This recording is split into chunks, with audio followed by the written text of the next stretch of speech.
Hello Warhammer fans, this is Remington Steele. So the long wait is over and we can now reveal that Creative Assembly are going to be doing Total War Warhammer Part 2, and this is going to be based around the stories and the lands of Lustria, the Lizardmen, of Ulthuan, where the High Elves live, of Naggaroth, the cold northern location of the Dark Elves, and possibly the underworld realms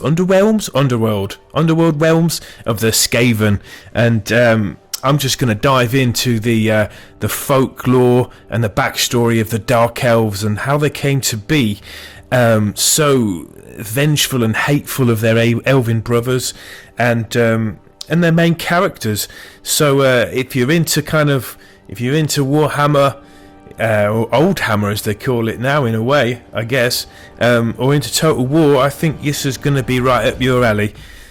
The elves were once but a single race that lived in peace and contentment amidst the paradise of Ulthuan. Now Ulthuan is the homeland of the High Elves, and it's kind of like an Atlantis. It's located between the old world and the new world, right in the middle of the ocean. The paradise of Ulthuan was a paradise, but alas, nothing endures forever, and this proved true of that golden age when the great stargates of the Old Ones collapsed. A cataclysmic rent was torn in reality that allowed a tide of demons to sweep across the globe, leaving slaughter and destruction in their wake. Now, who were the Old Ones?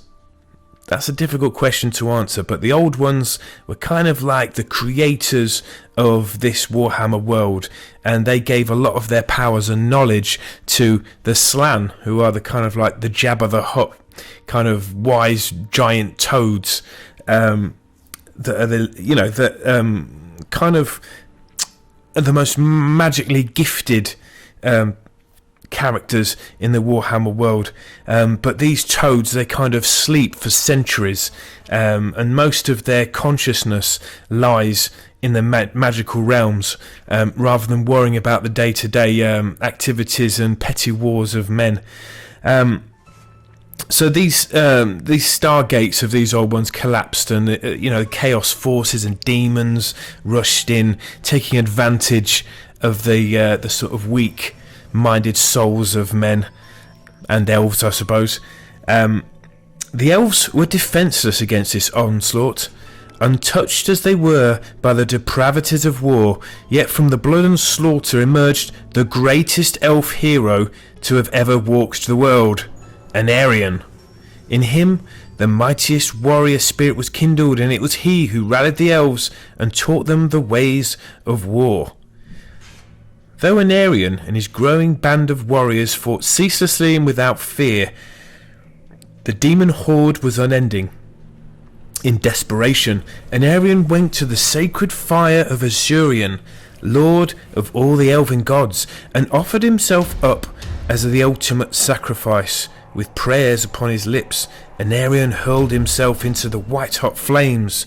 Though the mystical fires burnt his body and seared his soul, Aenarion refused to surrender. Through strength of will, he endured the punishment of the cleansing fires. Purified by his ordeal, a light shone from within Aenarion, a glow of power that filled elves with courage and caused demons to cower in his presence. Soon he was hailed as the Phoenix King, the reborn son of Asuryan. As Aenarion's armies swelled, the tide of war changed in the elves' favour. It was at this time that Aenarion met with the first of the dragon tamers, the powerful mage Caledor. The two saw the strength that existed in each other and shared a common purpose. Caledor recognised the sacred blessing bestowed upon Aenarion and swore fealty to the Phoenix King. Yet for all the strength of the united elven host, it remained insufficient to deal with the demonic legions. Thus did Caledor devise a bold plan to rid the world of chaos forever. The dragon tamer and his mages would create a vortex to siphon away the magical power of the demons and return it to the realm of chaos. Now, if you're wondering what this realm of chaos is, it's kind of like a different dimension, and the old world, the old ones had set up these stargates to kind of protect the world from this other dimension. So when these stargates collapse, these dimensional gateways were created, and so these these chaos hordes, demons, greater demons of probably of the 4 chaos gods. You've got Khorne, who's interested in death and blood, anything to do with blood and skulls. It's all about Khorne. You've got Nurgle, which is kind of plague and decay. You've got Tzeentch, the god of change, and you've got Slaanesh, the god of sort of desire. And Slaanesh in particular was the one that corrupted the elves more than any other god. So these 4 forces of chaos kind of started to flood the world, and it's left to the elves to kind of prevent it. Now we're talking about an age before the rise of men at this point.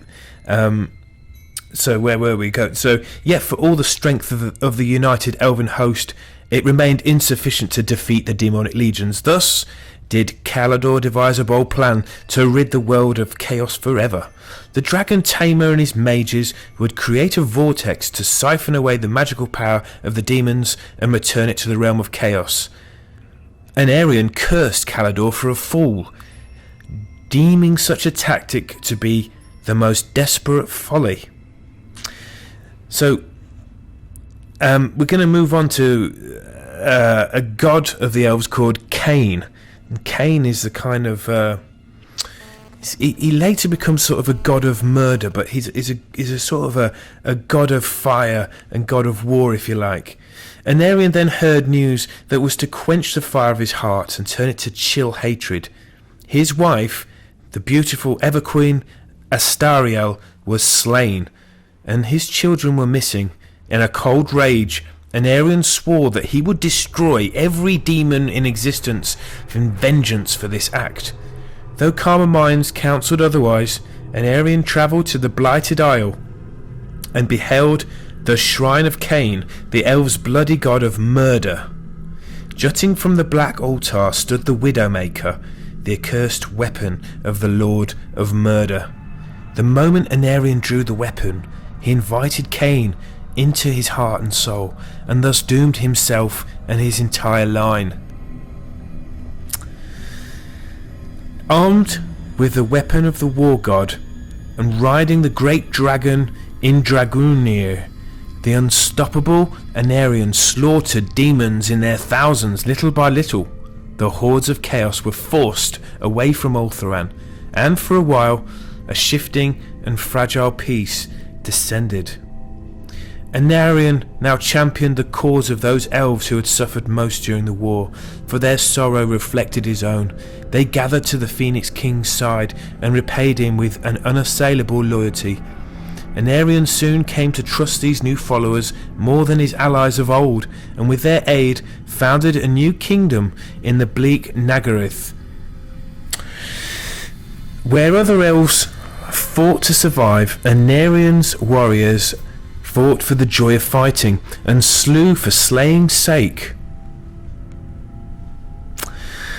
They sneered at the weakness they saw abound in other lands and swore to never stoop so low themselves. In time, Aenarion took another wife, the beautiful seeress Morathi.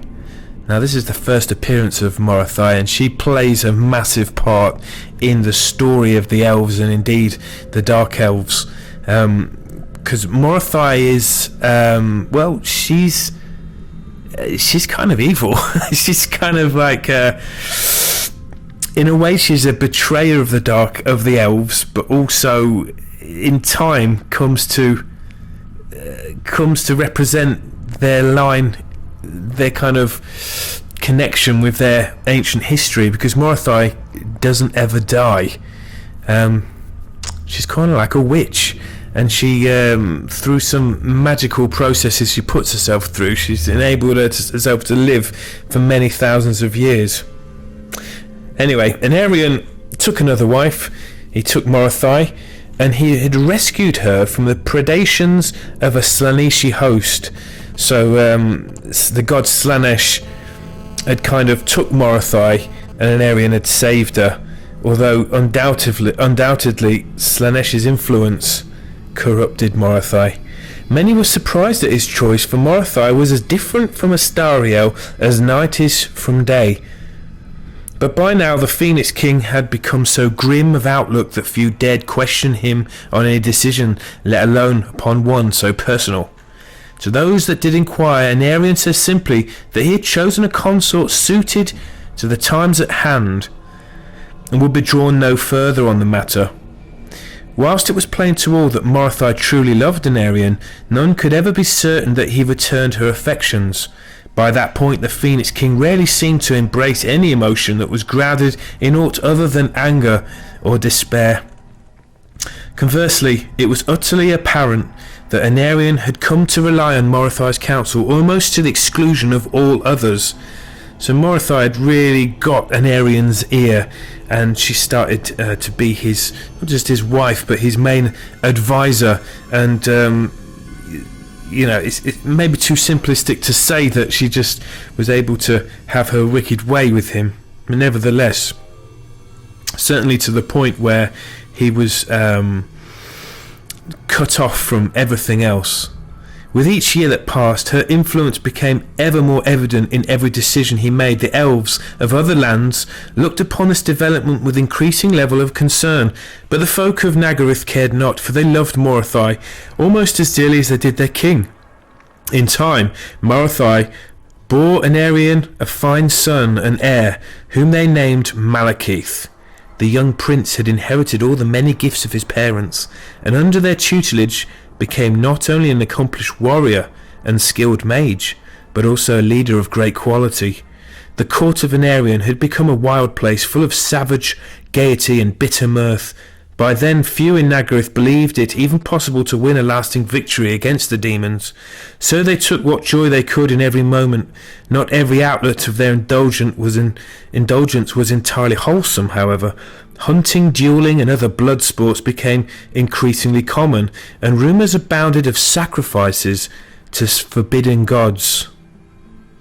So this is all the hallmarks of Slaanesh on the Elven Kingdoms. War and death had become the twin obsessions of Aenarion's court, and many of his oldest friends, Caledor among them, could bear it no longer, and departed to found a kingdom in the southern mountains. Caledor amongst them. Caledor's betrayal angered Aenarion greatly, and for a time many feared that Ulthuan would war amongst itself, and perhaps it would have done, had the demons not come once again in numbers that far overshadowed any previous assault. The war between elves and demons reached its final stage. Touched by Asuryan and marked by Cain, Aenarion was all but invincible, but he could not be everywhere. Ulthuan stood on the brink of destruction, and would surely have fallen had it not been for Caledor. When the ancient mage beheld the demons' renewed onslaught, he deemed it beyond the power of the elves to contain. Thus he sent no forces to aid Aenarion's counterattack, instead gathering his followers at the Isle of the Dead to begin the desperate ritual to drain the demons' magical lifeblood from the world. Now this is where, if you've seen the trailer for Total War Warhammer 2, you see a high elf mage invoking the power of an ancient stone, and then you see visions of these elven mages locked in a ceremony, and that ceremony is the very thing that Caledor sacrifices himself to maintain, because this ritual is going to kind of close the gates of chaos at the cost of their lives. When Aenarion, thus he sent no forces to aid Aenarion's counterattack, and he began this desperate ritual. When Aenarion learned of this, he was torn.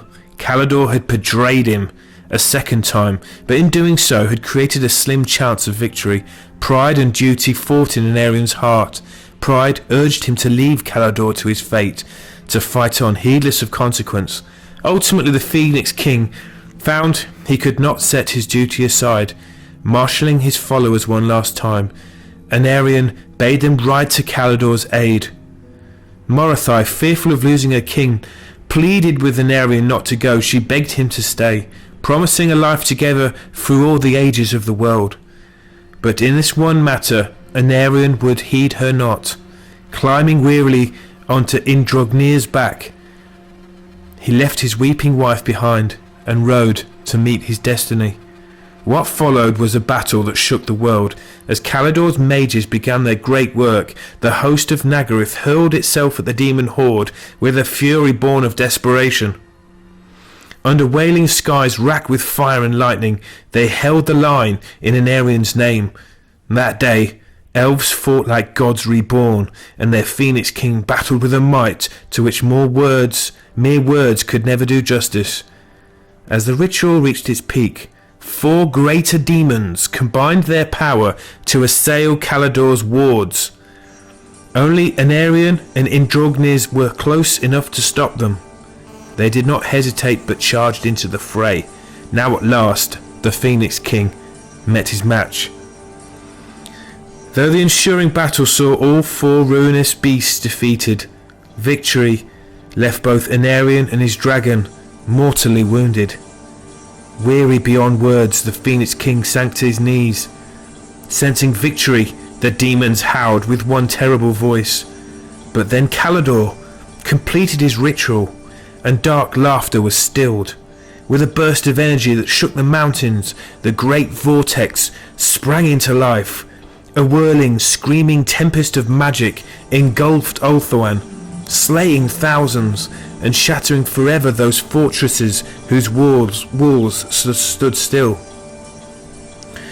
Trapped within the eye of the vortex stood Caledor and his mages, frozen in eternal battle against the forces they sought to contain. The exhausted Aenarion clambered atop his dragon Indrognir, who with the last of his strength brought Phoenix King Aenarion once more to the shrine of Cain. Aenarion's final act was to return his sword, the Widowmaker, to its home, and he was never seen again by mortal eyes. Ulthuan lay in ruins, but as the great vortex drew away much of the magic corrupting the world, the demons vanished back to their unholy realm.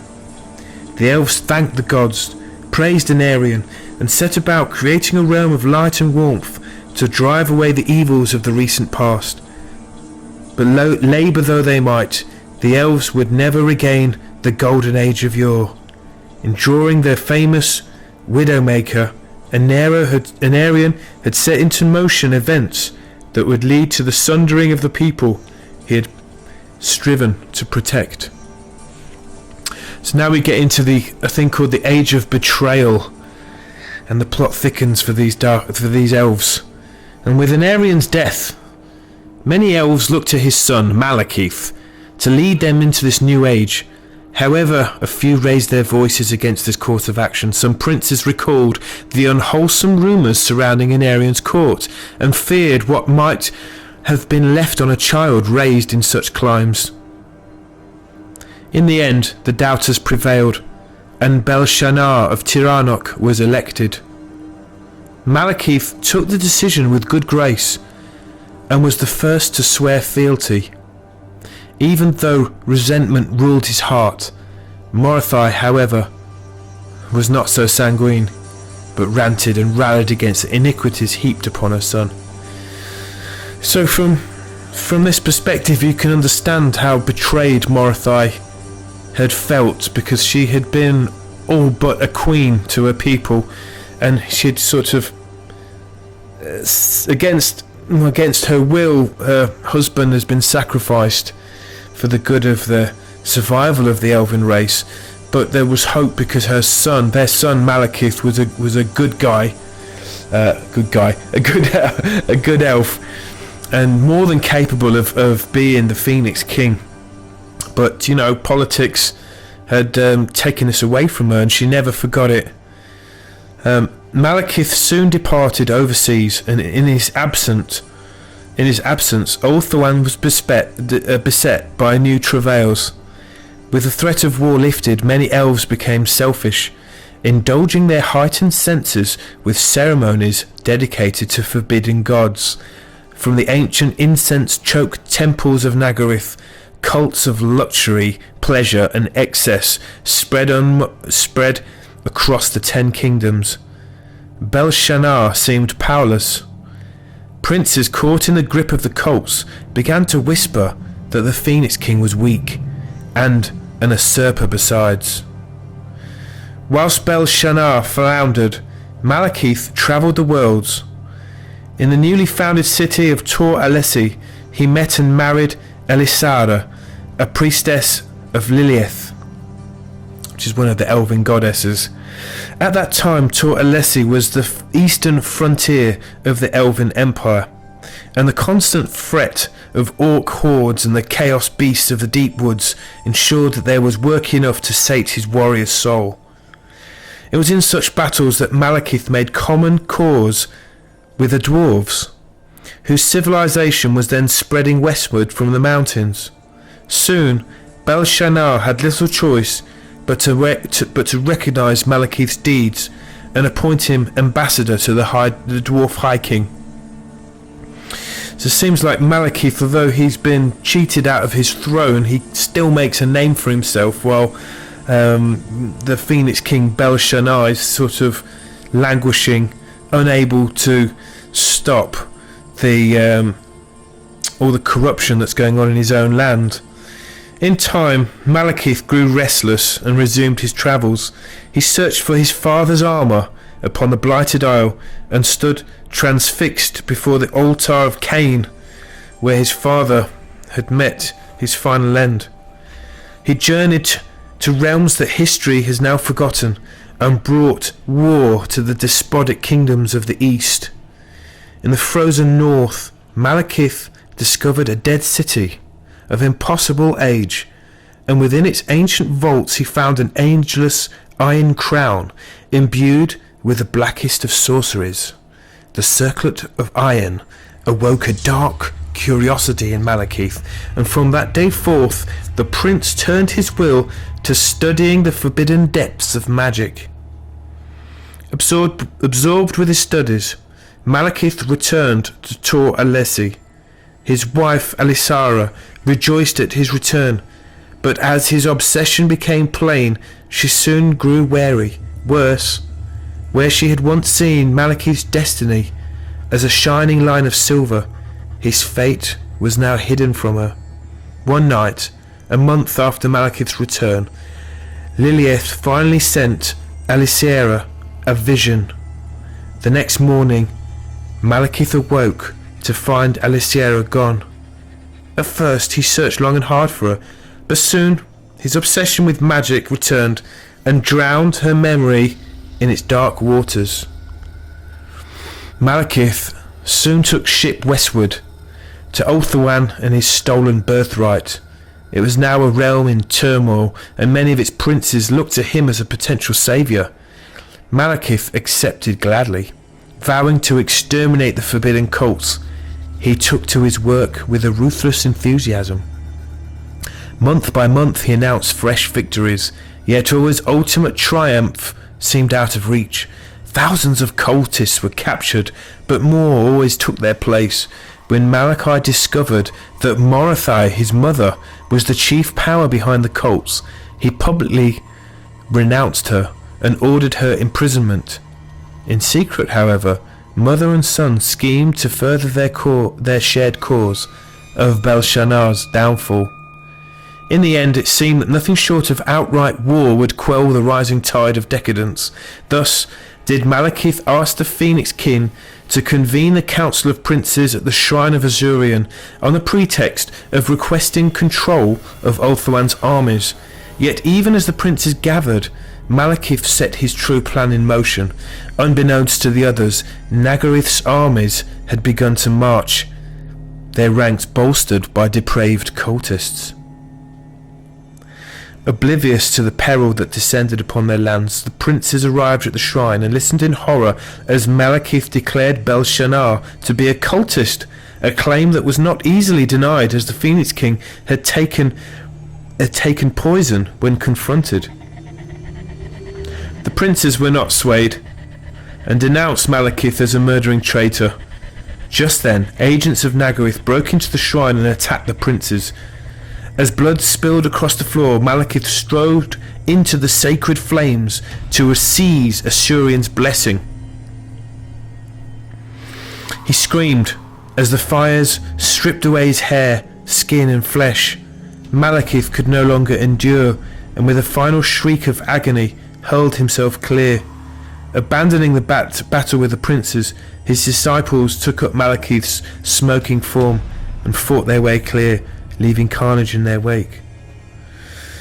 So this is the first mention of the cultists joining Malekith's army, and these cultists are soon to become what we know as the Witch Elves, obsessed with sacrifice, murder and of course blood. And it's this blood which gives them their beauty and youth, and also their despotic disposition. So Malekith steps into these flames, hoping to prove that he is the true son of Aenarion, except the flames actually burn him and he can't stand the pain any longer. As Malekith's followers fled north with his ruined body, Morathi took command in his stead. Though Malekith yet lived, his body was all but broken, and still blazed with Asuryan's flame. He could do little more than watch as war erupted across Ulthuan. This was a conflict heavily stacked in the insurgents' favour. Nagarythe's legions had learnt well from Aenarion's warrior creed. Iron discipline, backed by a fear of their leaders, drove them onward. Not only a united Ulthuan could have hoped to defeat such a host, and Ulthuan was near leaderless. The armies of Nagarythe moved swiftly, seizing many of the vital passes along the Anuli mountains, separating the inner kingdoms of Ulthuan from the outer kingdoms. With them came many vile monsters that lived within Ulthuan's magic-driven mountains. So I'm assuming these monsters could be things like war hydras and manticores and even harpies. The other kingdoms knew nothing of the danger until the hosts of Nagarythe besieged their cities. In Tiranoc and Aenarion, Morathi's agents infiltrated the ruling families, and through sabotage, kidnap, coercion and the threat of assassination ensured the princes of these lands bent to her will. So Morathi is, she's in charge of all these cultists and the Nagarythe armies now that Morathi is out of action. She's also kind of the boss behind what we now know as the Dark Elf assassins, which are very deadly individuals, which are as quick as silver, very powerful warriors and experts in murder, poison, assassination. The hour of Malekith and Morathi's victory seemed near, but the surviving princes had not yet given up hope. In their minds there was only one elf who could defeat the armies of Nagarythe, Imric of Caledor, and he was hurriedly elected to the position of Phoenix King. While Imric rallied the armies of the other elven kingdoms, the rulers of Nagarythe acted to forestall their foes. They sent word to sympathizers and agents in Safiri, a realm renowned for its mages. Some of these mages had been tempted by the power of the dark sorcery and subverted to the cause of Nagarythe. Titanic magical duels tore the lands of Safiri apart as sorcerer fought mage. So these elves of Nagarythe have kind of harnessed what we call as dark magic, whereas the pure sort of light magic of the normal elves, as you might say right now, is it's called high magic. So like the features of high magic are sort of protection, illusion and healing, whereas dark magic is sort of debilitating but also boosting the murderous intent of its own followers. There was betrayal all across Ulthuan, even in Caledor, a land thought incorruptible by many. A priest of Vol, which is the creator, which is like the god of making, if you like, named Hotek, secretly forged weapons for the legions of Nagarythe. When he was discovered, Hotek fled and sought sanctuary within Nagarythe. Aided by renegade sorcerers, Hotek then constructed a suit of armour for the crippled Malekith. Unable to quench the fires set in the prince's flesh, Hotek fused the newly forged armour directly onto his body. Clad in a rune-etched skin of black steel, Malekith could once again lead his armies. He was no longer the Prince of Nagarythe. Now and forever, he was the Witch King. Where the Witch King led, victory followed. However, for all the guile and ferocity of the hosts of Nagarythe, the kingdoms of Ulthuan endured. The new Phoenix King, who had taken the honoured name of Caledor, fought a cunning campaign of ambush and counter-attack. Sapped by this constant hit-and-run warfare, the Witch King's armies advanced, faltered, regrouped, and attacked again. For a quarter of a century, neither king could achieve the crushing victory he needed, though both had their chance on the field of Malekith. There, the Witch King's legions has the advantage of numbers, and could well have routed their hated foes. Alas, at the moment of victory, Caledor slew the Witch King's beloved black dragon, Sulekth, pitching Malekith into the midst of a Phoenix Guard regiment. Though the Witch King cut his way clear, the day was lost, and the armies of Nagarythe withdrew once more. As he fled Malekith, the jeers of the victorious elves burning in his ears, Malekith's patience snapped. He knew then that the one terrible truth of his predicament, Ulthuan, would never be his. Asuryan and the princes had both rejected him, and the common people had not flocked to his side as he had expected. No amount of spilt blood could conceal that the usurper, Caledor, had won. As the full force of this realization struck home, the resentment and frustration in the Witch King's heart coalesced into a terrible hatred that would remain with him for the rest of his days. Consumed by a desperate rage, Malekith decided upon one last ruthless bid for victory. He and his sorcerers would unbind the magic of the Great Vortex and unleash the full fury of the realm of chaos. If Ulthuan would not accept his will, it would be utterly destroyed. Such would be the price for their betrayal. Knowing that their fate was tied to that of the Witch King, his sorcerers agreed to this insane gambit. Despite the danger of dealing with such untamable forces, only one of his disciples, Aenarion of Ular, saw the madness of Malekith's ploy and alerted Caledor to the doom at hand.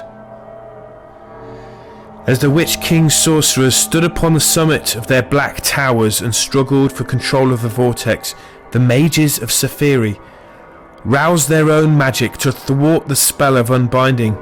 Great forces shook the lands. The mountains trembled and the seas heaved as dark and light waged a mystical battle. As night came, the stars obscured by flickering witch lights and coronas of magical energy, the Witch King and his coven exerted their last strength. It was then, at the very moment that the great vortex began to fail, that a new power entered the contest. Freed from their long status, Caledor the Dragon Tamer and his trapped mages returned to the realm of living.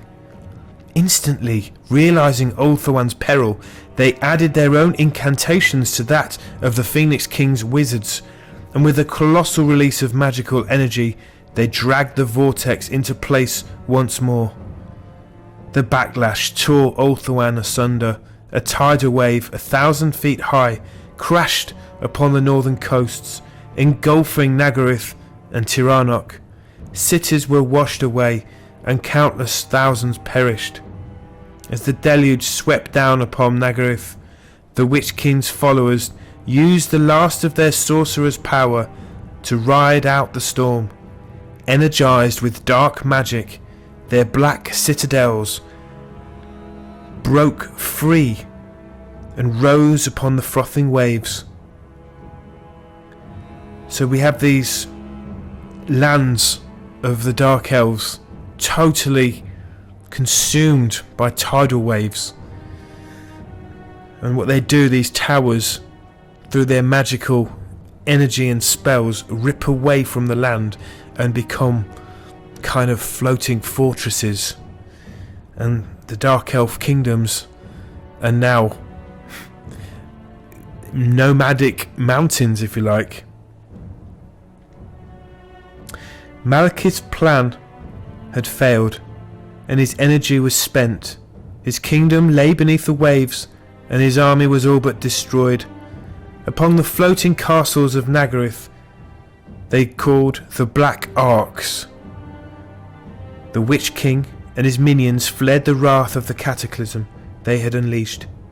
North and west they travelled across the churning seas to the desolate wilderness of Naggaroth. No longer was there a single race of elves. The civil war had wrought divisions that could never be healed. Now the High Elves of Ulthuan and the Dark Elf exiles were two distinct peoples, united only by their enmity. Malekith's fleet sailed westward for many weeks, through driving rain, howling wind and waves like mountains. Ever towards the sunset, Malekith led his people towards the dark and welcoming light. In the uttermost westward reaches of the Sea of Malice, in the freezing shadows of the jagged iron mountains, the Black Arks of Nagarythe finally halted. There, in that desolate land, Malekith declared he would recreate the glories of Aenarion's reign and build a capital to put the greatest cities of Ulthuan to shame. The Black Ark, that had once been Malekith's castle, beached itself upon the stony shore, fusing with the slate and iron-rich rocks of the foothills bordering the water. The Witch King soon realised that if his people were to make a kingdom in the west, they would need a workforce to build it for them. The Dark Elves were warriors all, with no appetite for toil. Knowing that the High Elves would sooner fight to the death than be taken slaves, Dark Elf slaver ships journeyed further east, returning with holds filled with primitive humans who were put to work raising the towers and walls of Malekith's new fortress. The Witch King named this place Naggaroth, and its dark spires towered high over the growing pirate port that nestled in its black shadow. With his capital established, Malekith loosed his armies and fleets on Ulthuan, but Caledor once again proved himself the cannier general. Though it took nearly 2,000 years and cost them dear, the High Elves repulsed the invasion. The Dark Elves were driven from what was left of their ancient homeland. Caledor did not live long enough to enjoy his victory. As the Phoenix King sailed home to Lothern, Morathi called down a storm that scattered his fleet. Caledor's vessel was sent far off course. Guided by sorcery, Malekith's pirates swiftly intercepted and boarded the Phoenix King's flagship. Knowing their intent was to capture him and take him as a prize, Caledor cast himself into the sea in his full armour, thus escaping Malekith's torturous revenge. The next few centuries saw the Dark Elves focus their efforts inward. New cities were founded and fortresses raised. As Naggaroth healed from the wounds of war, the pleasure cults, too, they grew in popularity, and none more so than those of Cain, the Lord of Murder. The fumes from their pyres swathed the cities, and bloodthirsty mobs ran rampant throughout the streets, killing and maiming with wild abandon. Rather than quell these excesses, Malekith sought to turn this devotion to his own ends. Thus, He proclaimed himself a mortal incarnation of Cain, and soon rejoiced as the cultists flocked to his banner. Meanwhile, in the new world across the oceans, the High Elves were also growing in might. Under Caledor II, their colonies prospered as never before, and their friendship with the dwarves went from strength to strength. Fearing an alliance between the two races, the Witch King unleashed his Black Ark corsairs. Disguised as warriors of Ulthuan and guided by maps made by Malekith when he was the dwarfs' most trusted ally, the raiders wrought havoc upon these merchant convoys. As each fresh atrocity saw stolen wealth flow into the Witch King's coffers, the folk of Ulthuan took the blame for the deeds of their sinister kin.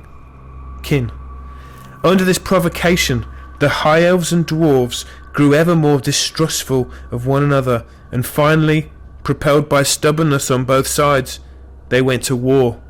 For centuries, the might of Ulthuan and the Dwarves were pitched against each other, both parties little aware of the boundless mirth and celebration this provoked in Naggaroth. As despair and death engulfed the realms of Dwarves and High Elves, the people of the Witch King prospered like never before. Events finally took a turn that Malekith saw as the sign to renew his campaign against Ulthuan. Spies reported that the Phoenix King was departing his homeland to personally oversee the war with the dwarves. Never had Ulthuan been more vulnerable. Its garrisons had been all but stripped as fighters, and its best generals lay dead or had been disgraced. Malekith sent his dark riders to every city in Naggaroth and recalled the greater part of the Nagarythe fleets. Every Black Ark returned to the Sea of Malice, and an army, the likes of which had not been seen for 5 centuries, was loosed in the course of invasion. As the Dark Elf armada crossed the Sea of Chill, ships from the east brought news of the Phoenix King's death. The Witch King was greatly concerned by this. With the incompetent Caledor II ruling Ulthuan, Malekith had been confident of success. Were another king, with Caledor I's steel chosen, a swift victory would be impossible. Hastened by this news, the Dark Elves landed amongst the ruins of their ancient homeland of Nagarythe, and set about restoring Aenarion's great palace of Anlec. With many thousands of slaves labouring beneath the cruel whips of their overseers, ramparts and bastions were swiftly raised about the foundations of the Black Arks. Upon the site of the old throne room, Malekith raised his flag in proclamation that Aenarion's heir had returned. As slaves strove to erect a new palace to the Witch King's glory, Malekith threw the might of his army against the sparse defenders of the Griffin Gate. Alas, for all the strength of the Dark Elf host, such was the cunning artifice of the fortifications and the resolution of the High Elves that Malekith's army could not breach the defences. Finally, with a rekindled war, the princes of Ulthuan swiftly chose Caradriel, Prince of Yvres, as the new king. His first decree was to recall all loyal elves to Ulthuan's defence as reinforcements rushed back to their homeland. The Phoenix King instituted a system of rotating garrisons that ensured that the fortresses across the Anuli Mountains were always fully defended. The Dark Elves could afford no such luxury, and so were always fatigued and demoralised, while their enemies ever seemed fresh and prepared.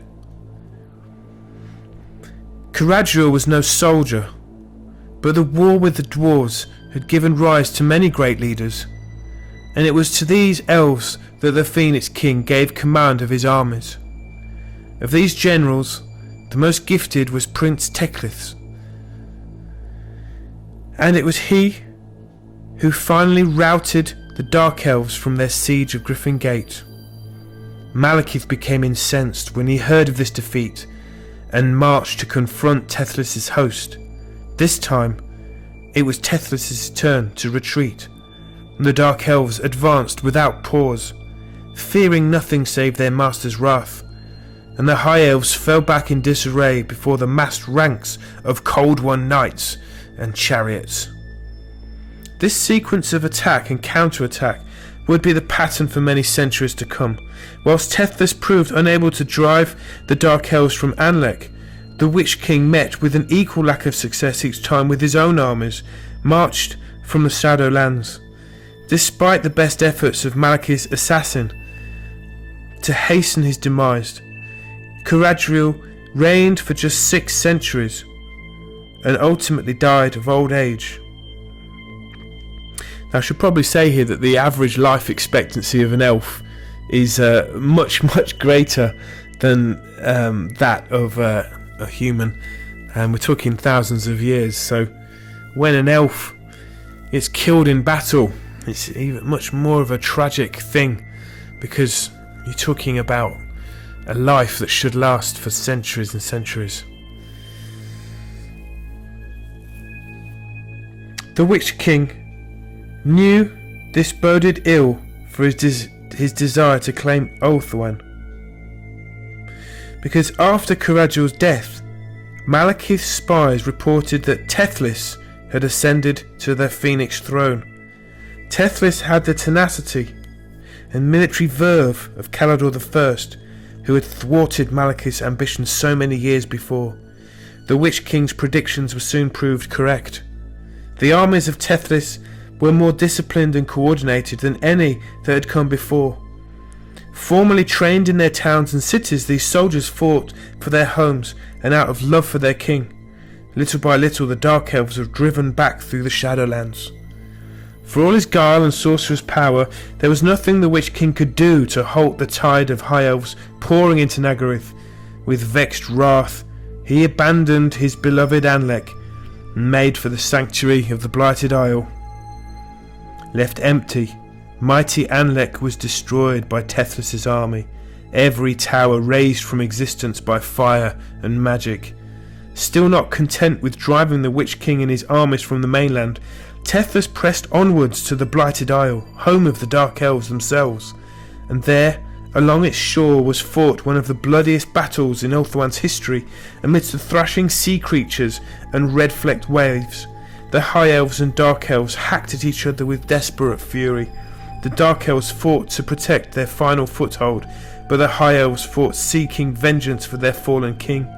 In the end, censuring that not even his personal attention could hold back the vengeful advance, Malekith abandoned the Blighted Isle and ordered his fleet back to Naggaroth. Teclis had reclaimed the Blighted Isle, but he would not live to enjoy his victory. Shortly after he beheld the Widowmaker at the Shrine of Cain, he perished in that hour, though none can say for certain if his death came at the hands of one of the Witch King's assassins, or those of his own bodyguard, who feared he would draw the cursed weapon and bring about a new age of darkness. With Teclis' death, the High Elves' last remaining desire for war was quenched. They had burnt their own lands and seen their people slaughtered. They could stomach no more battle. For his part, the Witch King knew his armies were broken, their fighting spirit spent, and so the Dark Elves returned to Naggaroth to rebuild their strength. Born in blood and the clamour of war, an age of hateful peace descended. With Teclis' death, a time of relative peace came between the realms of Ulthuan and Naggaroth. In Naggaroth, the survivors of Teclis' war brooded over their defeat. The fleet commanders willing to dare the High Elf patrols to the east were few, and raiding ships slipped away and returned as sole hunters, unable to gather in great strength and repeat the mighty invasions of the past. Wary of any threat that might prove their fatal blow to their wounded pride and lead to rebellion, the Witch King turned all his resources to consolidating the strength of Naggaroth. At Malekith's command, the defences of the great cities were reinforced and raised even higher than before, yet for all his intent upon rebuilding the power of the Dark Elves, Malekith never truly turned his gaze from Ulthuan. As time passed, the Witch King sensed a growing weakness in the hearts of the High Elves, and the softening of their souls as generations passed and the bloody battles of the past slipped from living memory.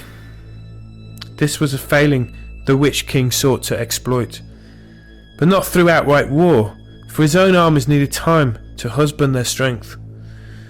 At Morathi's suggestion, Malekith heaped luxuries upon the most dedicated followers of the elven gods. From amongst the ranks of these fervent worshippers, the most devoted were sent to learn the arts of subterfuge, sabotage and murder from the assassins of Cain. When ready, these agents travelled, one at a time by hidden routes, to the shores of Ulthuan. They blended in with the High Elves and assumed normal lives as carpenters, as smiths, farmers and poets. All the while, they spread their poisonous beliefs, and the ancient cults of pleasure grew again. By the time the Phoenix Crown had passed from Bel Cahodris to Aethys, the hearts of Ulthuan harboured a dark canker. Even as the Dark Elf presence in Ulthuan strengthened, Malekith faded. Unbeknownst to the Witch King, the same Aenarion that had beset his hated cousins had now wormed its way into its own black heart. He believed himself merely to be waiting for his plans to come to fruition, biding his time until the opportune moment. The truth was that Malekith, master of deception, deceived only himself. His body was immortal, but his soul was weary.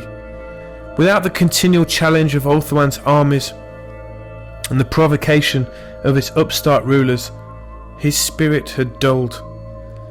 As was ever the case, that which was not clear to the Witch King shone darkly in the eyes of his mother. Morathi watched with mounting bitterness as Malekith withdrew from the world. She sacrificed daily to Cain so that he might grant Malekith fresh vigour. When this did not work, she instigated rebellion in the northern city of Caledor, in the hope it would provoke her son to action. When news of the revolt reached Malekith, he flew into a splendid rage and obliterated the rebellious citadel and all within its walls. For a time, Morathi rejoiced as it seemed that Malekith's former vigour had been returned to him. Alas, this resurgence proved only to be temporary. In response, Morathi's own mood darkened further, but things were soon to get worse. A year after the ruin of Caledor, a messenger from far-off Athol-Loren arrived in Naggaroth. His name was Hrothgar the Wind Lord, and he bore news that roused the Witch King from contemplation. When Malekith's wife, Alisara, had fled him so many centuries before, she had eventually found her way to Athol-Loren. Within its timeless bounds, she built a new life, but slowly came to regret her abandonment. Though the Wood Elves were isolated from much of what passed in Ulthuan and Naggaroth, little by little Alisara had learnt that her visions had indeed come true.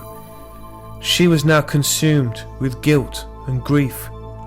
Hrothgar said, and she would return to Malekith's side if he so wished it. This news awoke a glimmer of warmth in Malekith's cold heart. Thus, when Hrothgar returned to Athol-Loren, he did so to arrange Alisara's return. The elves of Athol-Loren, who had by now come to accept Alisara as one of their own, pledged an escort of many hundreds of warriors in order that she would be brought safe to Naggaroth. Malekith tried to keep Alisara's return from his mother's spies, but laboured in vain. The hag sorceress swore that Alisara would never reach Naggaroth's shores, for her presence would only serve to further weaken Malekith's ebbing resolve. Yet even Morathi dared not flout her son's wishes openly, and thus she set in motion other plans. Travelling to Ulthuan in disguise, she englamoured Prince Validor, a warrior whose life had been shredded by the intrigues at Aethys' court.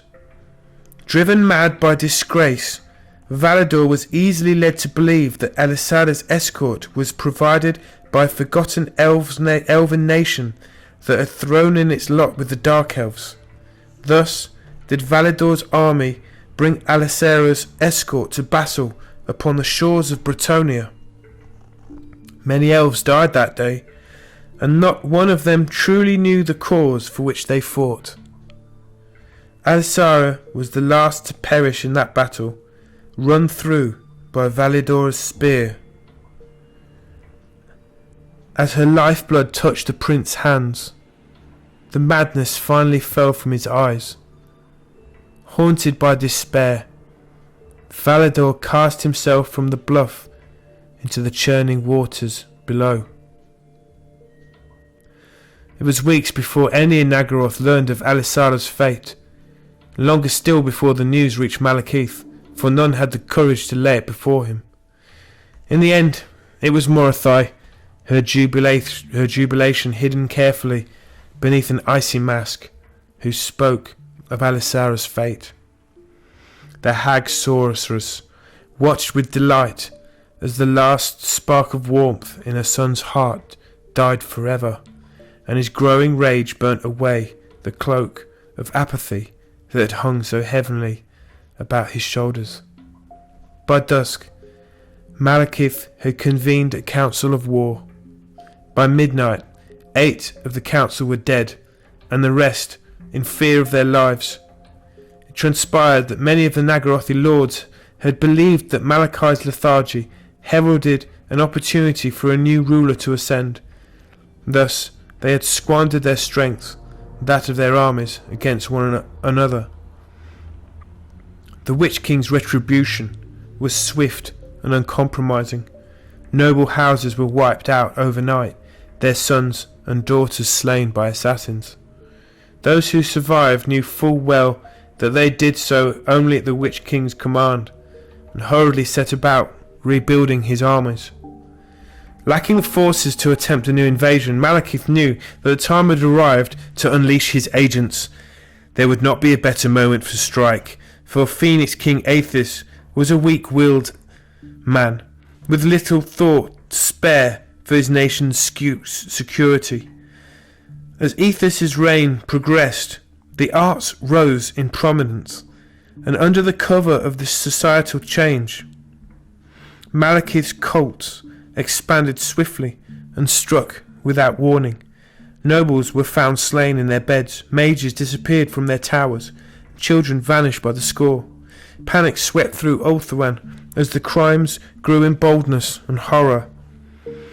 Although Malekith's infiltrators were wreaking havoc, they were not unopposed. When Bel Cahodris had built the White Tower of Hoeth, he had founded a company of mystical guardians to protect it, the Swordmasters. Unknown to the Phoenix King or to Malekith, the Swordmasters were waging a silent war against the pleasure cults. The conflict came to a climax in Lothern itself, when fighting between Nagarothi agents and the Swordmasters spilled onto the streets of the city. Forced to abandon some of their bolder plans by the Swordmasters' relentless persecution, the cults of excess faded back into High Elf society and continued their work in secret. Even as cultists were uncovered and executed, more agents were dispatched from Naggaroth to swell the ranks of the cults that remained or even found new ones. This infiltration reached fruition when Malekith's most trusted agents, Girathon, acquired the position of Chancellor to the Phoenix King, from where he subverted many of Aethys' commands. By the time Girathon's deception was uncovered, it was too late. The Phoenix King was dead. Acting on Malekith's orders, Girathon had choked the life from Aethys with one of the gold and silk scarves the monarch had so adored. Soon after Aethys' passing, the Witch King finally discovered Morathi's role in Alisada's death. Consumed by rage, he commanded that she be imprisoned in the deepest of dungeons. For nearly a year, Morathi languished as Malekith contemplated her fate. Finally she was forced to kneel before the Witch King's throne, wretched but unrepentant. For a long moment Malekith watched his mother in silence, but he then spoke in measured tones. She would see no further punishment for her deeds, the Witch King decreed, for he now saw that Alisada's death had only made him stronger. He would grant forgiveness this once, he said, but he also counselled his mother that he would not tolerate a second attempt to meddle with his destiny. It was well for the hag sorceress that the Witch King did not glimpse her face as she stalked from his throne room, for her knowing smile could only have made him doubt the wisdom of his clemency. With Aethys' passing, rule of Ulthuan passed to Morvael, who had been known to history as the Impetuous. Outraged by the actions of Malekith's agents, Morvael hastily gathered a war fleet and sent it to Naggaroth to exact revenge for Aethys' murder. However, the sorceresses of Grond foresaw the invasion and sent warning south to Naggaroth. By now, the Witch King's armies were returned to full splendour, and he led them against the High Elf host, even as it landed at Arnheim. Outnumbered and ill-prepared, the High Elves were slaughtered. As the survivors fled eastward on waters turned crimson by the blood of their fallen comrades, the Witch King drew plans for a new invasion of Ulthuan. The age of hateful peace was ended, the age of blood about to begin. When the Witch King launched his new invasion of Ulthuan, his first act was to rebuild the fortress of Anlek. Black stone was brought from the quarries of Naggaroth, and with it mighty walls and towers were raised. Though lacking the sheer size and grandeur of its previous incarnations, this new Anlek was nonetheless a formidable fortress. More importantly, it was a secure base from which Dark Elves' armies could once more besiege Griffin Gate. As the Dark Elves rampaged across Nagarythe, the Phoenix King Morvael mustered what troops he could. With so many warriors lost in the attack on Naggaroth, he was forced to institute a system of militia levies to reinforce his armies. When news of this development reached Malekith, he scorned these new troops, dismissing them as cowards and peasants ill-suited to the warrior's mantle. And so it proved at first. Though Griffin Gate held the dark tide of Nagarythe at bay, its defenders owed success to their steadfast determination and the fortress's cunning design more to their own skill at arms. The bloody months of the siege ground onto years, and still neither side could find advantage. Though initially frustrated that his attack had stalled, the Witch King soon grew sanguine, even amused by the situation. His armies could not break through the heartlands of Ulthuan, but his merciless warriors were slowly grinding the inexperienced High Elf militias to offal for little loss in return. Before long, the Witch King felt sure the walls of Griffin Gate would empty and Ulthuan would finally be at his mercy. Malekith had another reason to be confident. Each night he visited nightmares upon the Phoenix King, testing Morvael's sanity with visions of Ulthuan drowned in blood. Season by season, the Phoenix's King's dreams became darker and ever more disturbing, and he was soon racked by them every day. In desperation, Morvael emptied his treasuries to rebuild the High Elf fleet. The resurgent High Elf navy swiftly made its presence known, severing the supply routes from Naggaroth to Anlek. Malekith responded by launching the greatest yet attack on the Griffin Gate. This time, the Witch King himself led the assault parties. With sword and sorcery, he swept the defenders from the ramparts of Griffin Gate and breached the outer walls. Only the central keep remained inviolate. In that hour, the fortress could have fallen. But the Dark Elf forces were scattered, and many were distracted by the cruel pleasures they were inflicting on the prison taken as the walls were overrun. Then, during its hour of greatest need, Menthius of Caledor reached Griffin Gate with a relief host, breaking the armies of Naggaroth. Though Malekith raged, he could not rally his forces swiftly enough, and they were forced from the fortress by Menthius' spears. Over the decades that followed, sporadic fighting between the Dark Elves and High Elves rippled across the Shadowlands. Unable to master the supplies for an outright battle, Malekith was forced into a strategy of ambuscades and raiding, a poor duty for an army of such magnificence. Worse, the long years of war slowly transformed Ulthuan's inexperienced citizen levies into regiments just as hard-bitten and determined as the Dark Elves they had fought. Eventually, after more than 3 centuries of bloodshed, Menthius' army succeeded in pushing back the hosts of the Witch King to the gates of Anlek itself. The final battle raged for weeks, and the moments of respite were as rare as they were fleeting. Once again, the Witch King took personal command of the fighting, and none amongst the High Elf host suffered as greatly as those who opposed his blade. In the final assault, Menthius was slain by a bolt thrower, and his dragon, Nightfang, went berserk. The beast wrought great ruin on both the Dark Elf army and Anlek itself, before finally succumbing to its wounds. With Anlek cracked, Malekith was forced to quit Nagarythe once again, his bitterness and rage greater than ever. On his return to Naggaroth, the Witch King ordered the execution of the admirals who had so pitifully failed to breach the High Elf blockade. It was many long weeks before any save Morathi dare speak with him. The Witch King did have one final revenge. Even as the towers of Anlek fell, Morvael finally succumbed to despair and committed suicide by throwing himself into the sacred flames of Asuryan. 7 Phoenix Kings had now died, and Malekith had seen them all pass. His life sustained by dark energies, the Witch King vowed that he would survive to see the last of the Phoenix Kings perish, even if he had to wait until the end of all things. Malekith now turned his gaze from Ulthuan and set his sights on the wider world.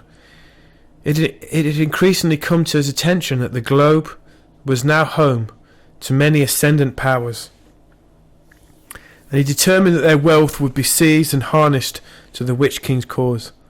Thus did Malekith decree the age of glorious torment to have begun. He bade the dreadlords of Naggaroth take ship around the globe, sowing terror wherever they might. Competition amongst the noble families of Naggaroth fueled a massive expansion of the raiding fleets. Any Dark Elf with the right blend of determination, bravery and ruthlessness could make his or her fortune fighting on distant shores. Even Malekith was not immune to wanderlust's lure. At the head of a black fleet, he travelled the far reaches of the world, wreaking ruin and bringing dismay wherever he went. The sleek and sinister Dark Elf raiding vessels soon became feared across the world. Each dawn, black-hulled vessels slipped their moorings at Arnheim, Caneroth and Padravan, only to return weeks later, holds laden with slaves, treasures and the wealth of distant lands.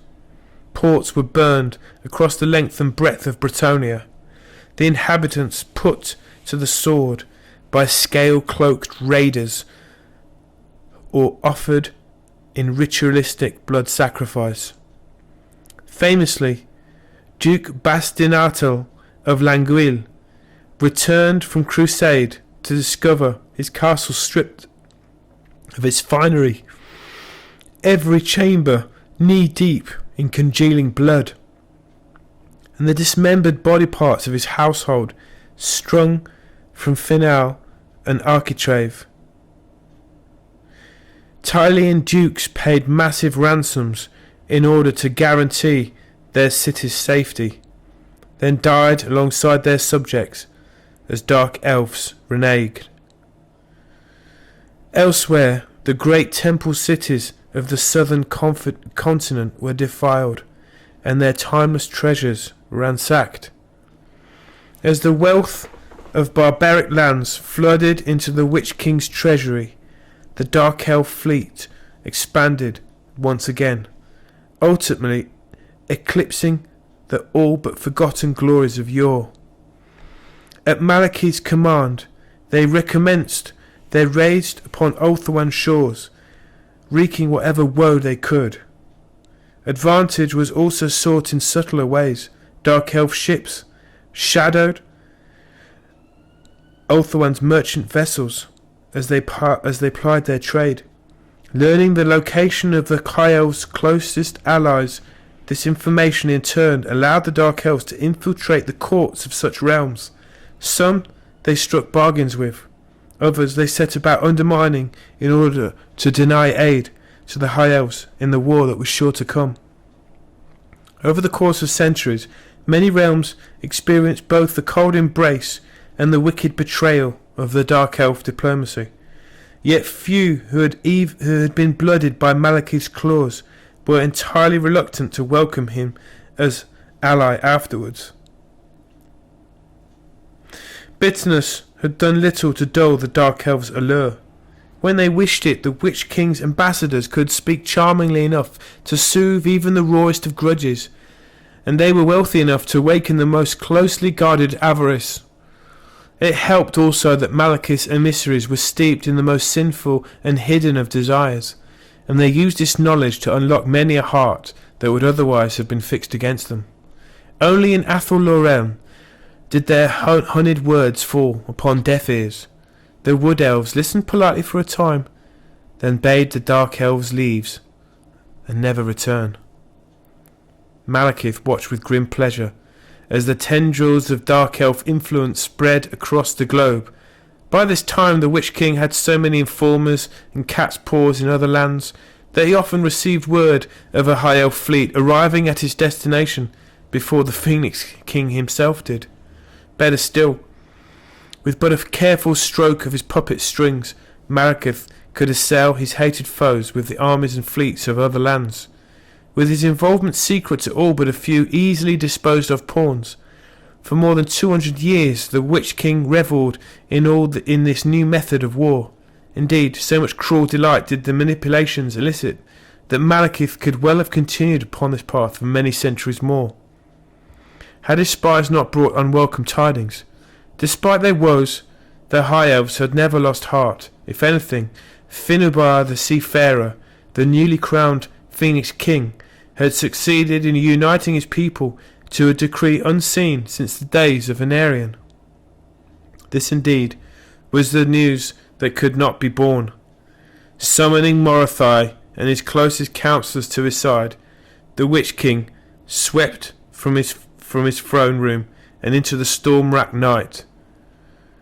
It was time for the armies of Naggaroth to vent their full fury upon Ulthuan once more. The age of vengeance had begun.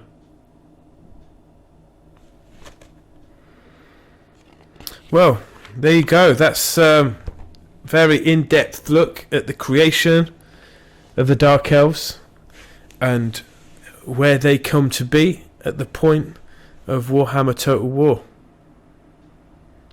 So I hope you enjoyed this video, and look out for more Warhammer content, and I will bid you farewell for now. Thanks for listening.